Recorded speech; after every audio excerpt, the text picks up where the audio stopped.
माजूर चाहते हैं गवर्नमेंट से कि हमारे अगर काम करना तो सही करो, अगर नहीं करना तो हमें जवाब दे दो। तो हमें समझ नहीं आती कि हम जाए कहाँ आगे।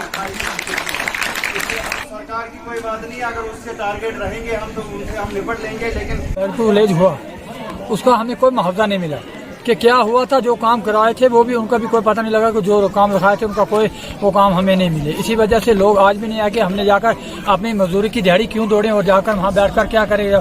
बैक टू विलेज का हमें कोई मसला हासिल नहीं होता। फिर यही करना चाहते हैं कि बैक टू विलेज अगर करते हो तो उसका जो कुछ प्लान लिखते हो तो वो प्लान पूरा होना चाहिए। तो और क्या, जब पूरा नहीं होता तो उसे लिख कर क्या ले जाते हैं। हमें तो पता है यहाँ से लेकर रद्दी की टोकरी में डाल देते हैं।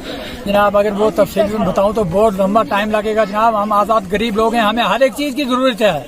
यहाँ कुछ नहीं मिल रहा है, कुछ नहीं, ना के बराबर। 20 साल हो गए हमारी रोड को चालू हुए, लेकिन मुआवजा हमें नहीं मिल रहा है। 3 नाले यहाँ बह रहे हैं, लोगों की मलकी जमीन जो वो बह गई है। मशीन आती है और पीछे पीछे काट काट कर ले जाता है, अपना टाइम पास करती है और हमारी जमीनें कुल मलकी जमीनें जनाब खत्म हो गई हैं। वहाँ को पुल नहीं रखने, ये क्या वजह है। टेंडर डालते हैं ठेकेदार, उनको बारह नहीं पड़ता है, वो उसी तरह डालकर चले जाते हैं। आज क्रेटे लग रही हैं, नीचे से काट रहे, कल वो नाला आएगा, क्रेचे निकल जाएंगी तो रोड हमारी फिर रहेगी, हमारी जमीनों की तबाही हो गई है। इसलिए हम माजूर चाहते हैं गवर्नमेंट से कि हमारे अगर काम करना तो सही करो, अगर नहीं करना तो हमें जवाब दे दो। यहाँ लोग 3 साल से देख रहे हैं, 3 बार हुआ प्रोग्राम, आज तीसरी बार है।